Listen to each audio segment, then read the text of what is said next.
everybody. Welcome to the second installment in our video notes series. Today we're going to continue Unit 1 with topic 1.2, which focuses on geographic data. So we're going to focus on these two standards today. The first one looks at who collects information and really how they go about doing it and for what purpose. The second part focuses then even more on how they collect the information and then what we can learn based off of the data from these tools.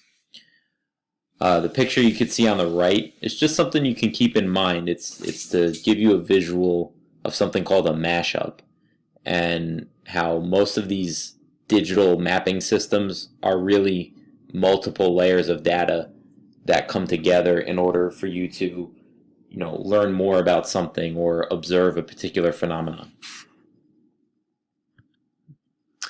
So the world as we know it, can be seen for more than just its physical features. If we look closer into it, we can really see it as data and learn from it and learn patterns and processes and things like that.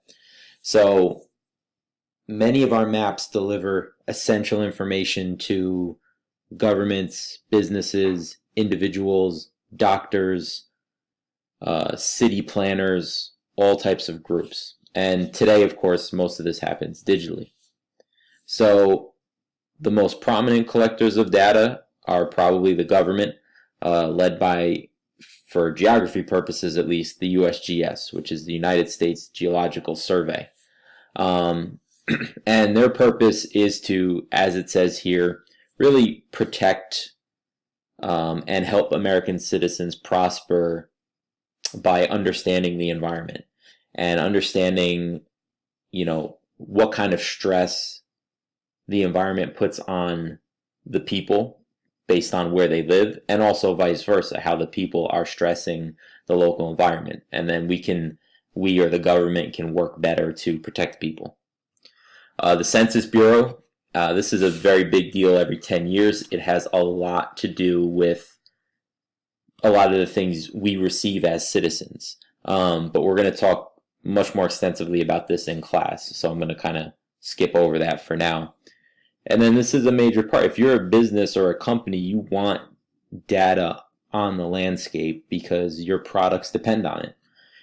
Even though Google Maps is a free service, if it's good, right? If it knows where businesses are and it knows where points of interest are and people use Google Maps, they're more likely to use other Google products and then they can sell ads and make more money. So as far as how it's collected, the old school way is still very valuable. Getting out in the field, going out, measuring, surveying, and observing firsthand. But of course, technology has really helped expand people's visions and what we can really see and learn about the Earth. And we're going to see some examples of those coming up here. So the first of which is an overview shot of northeastern Egypt. And in particular, this is the Nile River, and at the north, the Nile River Valley.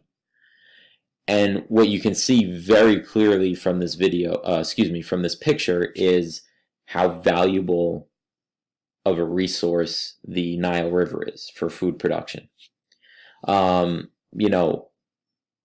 It's a way for people to understand the importance of natural resources. So in an era of, climate change and global warming, images like this, is essentially visual data in a way to help people understand the scarcity of resources.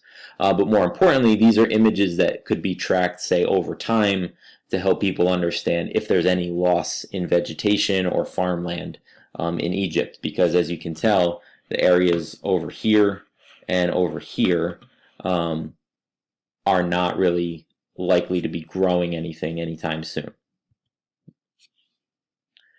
This map is an example of a choropleth map, if you recall from the last video.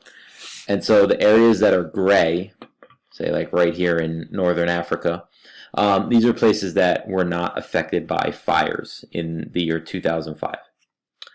Places that show a deep red, okay, had many instances of fire or long burning fires, and places with gold, the lighter gold, were more sparse.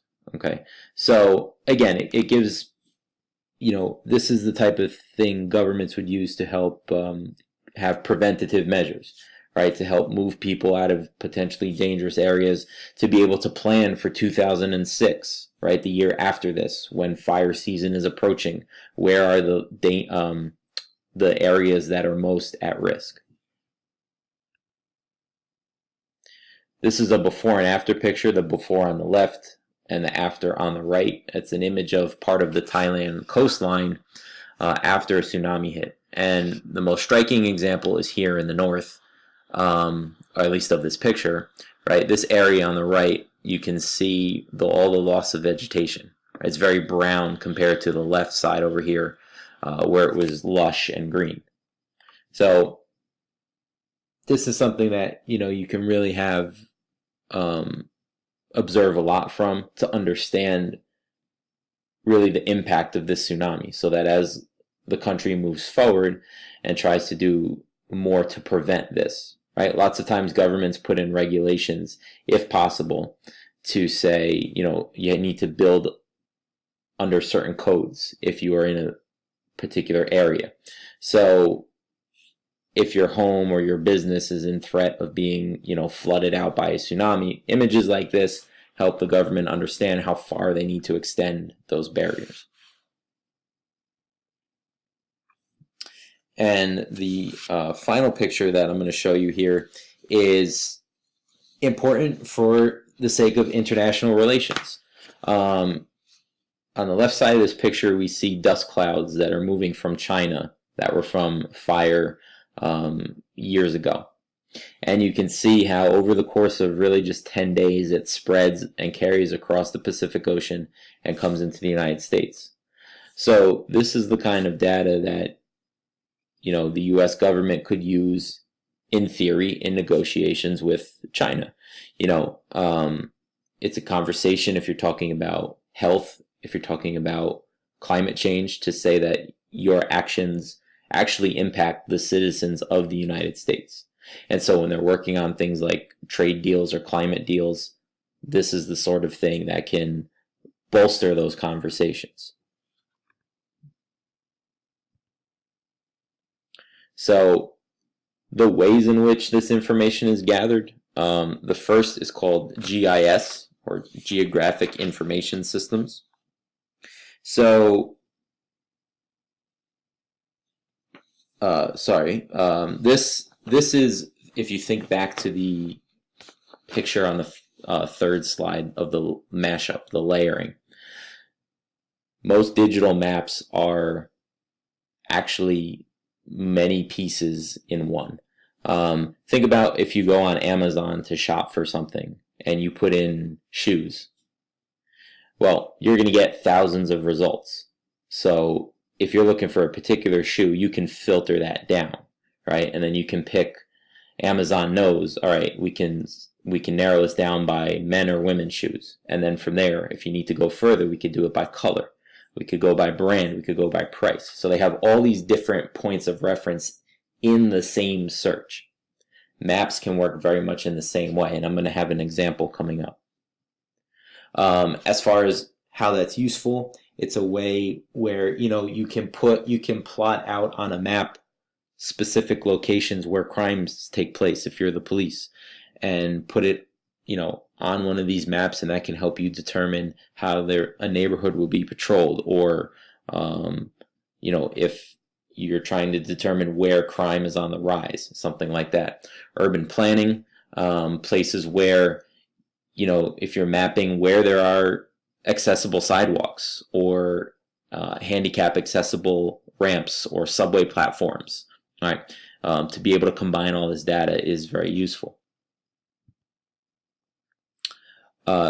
So GPS systems, okay, I'm sure you're all very familiar with, given that your phone is basically a walking GPS. It's used on a government level for determining borders, precisely. It's used for navigation by businesses and the governments, of course, for any form of travel. And then we actually help out a lot of times, some cases in not even realizing it, with geotagging through our phones, right? Anytime we allow an app to access our location, you're providing data, okay? And it's information that companies can use to, for what they say, to better serve you. And for most of the cell phones, when you take a picture, you can look at the information of it and get the exact latitude and longitude. Now the beginning of it right here, you already wrote this down. I realized I forgot to delete it, so I apologize for that, but this is new information down here, these 2 points that you're going to want to write down. The act of taking an image from a satellite or a plane or something is called remote sensing, right? Because you're at a distance and you're taking these images. So just to kind of put this all together, here's a picture of Teaneck on Google Maps, or at least part of Teaneck, and we've got the high school right here in the middle. So at the surface, this just looks like a street map. But what Google has done has started to create a small mashup by adding businesses. Okay, we've got a barbecue, we got Popeyes over here, and we've got East over here, amongst other places. They've added reference points like Votee Park. So, and then you can even see here on the left, right, they give you options for what most people start to look for on the maps if they're trying to find somewhere to go eat, or if they're traveling and they need a hotel. So I clicked on the coffee button on the left, and this is what it then brought up for the same location. It added all these red location points: Starbucks, Dunkin' Donuts, 5-star, and it now gives me, right, an extra layer to this map. It's no longer just a street map, but it's a street map that is also telling me where the local coffee shops are. And then, this is just another example to show you how you can keep layering on top of these, is we can see this in a satellite view, right? So you can still see it has the coffee shops remaining, but now on top of it, we have the satellite imagery, which, if you're someone who perhaps is relying on walking or taking a bike or something, this is important. It can help you better see the terrain, see what some of the, if you're trying to walk through a park, are there roads in the park? So you never know what somebody might use this for, but again, it's more about understanding the fact that all of these digital maps work to provide lots of different information, and often to be able to do it at the same time. So we're going to cut this video off here today. If you have any questions with this, make sure you're contacting me, and be sure to double check if there was an assignment that went along with this. There probably was. Otherwise, that's all we got for today, and I'll see you guys next time.